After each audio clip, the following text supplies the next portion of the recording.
9 vibes తెలంగాణలో తన సొంత పార్టీ వైఎస్ఆర్టీపీని కాంగ్రెస్ లో విలీనం చేసేసి తాను కూడా ఆ పార్టీలో చేరిపోయిన వైఎస్ షర్మిలకు అనుకున్న ఫలితం లభించడం లేదా?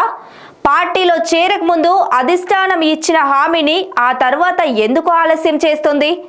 అసలు ఉనికే కష్టంగా మారిన ఏపీలో పీసీసీ చీఫ్గా షర్మిలను నియమిస్తే ఏం జరుగుతుంది? దీన్ని ఎవరు అడ్డుకుంటున్నారు? ఇప్పుడు ఈ ప్రశ్నలే ఆమె అభిమానుల్లో వినిపిస్తున్నాయి. వైఎస్ఆర్టీపీ కాంగ్రెస్ లో విలీనం, వైఎస్ షర్మిల చేరిక తర్వాత వెంటనే ఆమెకు ఏపీసీసీ చీఫ్ పదవి ప్రకటిస్తారని అంతా భావించారు. కానీ అలా జరగలేదు.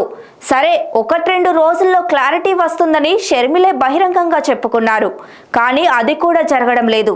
షర్మిల కాంగ్రెస్ లో చేరి 2వ వారం అవుతున్నా ఇంకా ఆమెకు ఏ పదవి ఇవ్వాలనే దానిపై అధిష్టానంలో డైలమా కొనసాగుతూనే ఉంది.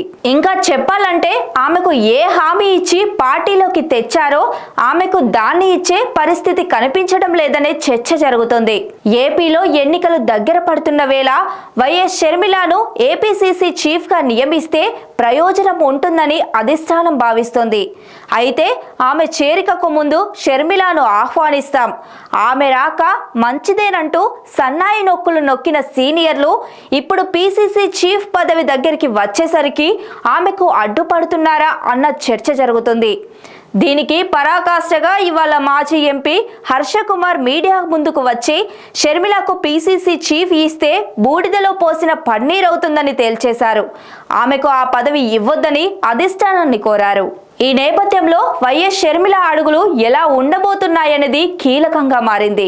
ఇప్పటికే కాంగ్రెస్ అగ్రనేతలతో టచ్లో ఉన్న వైఎస్ షర్మిల ఇవాళ ఢిల్లీలో జరుగుతున్న భేటీ తర్వాత కీలక నిర్ణయం వెలువరిస్తుందని ఆశాభావం ఉన్నట్లు తెలుస్తుంది. అలా జరగకపోతే ఢిల్లీ వెళ్లి అధిష్టానాన్ని కలిసేందుకు సిద్ధమవుతున్నారు.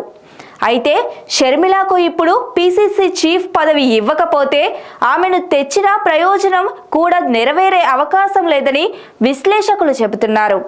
Stay tune to 9 vibes.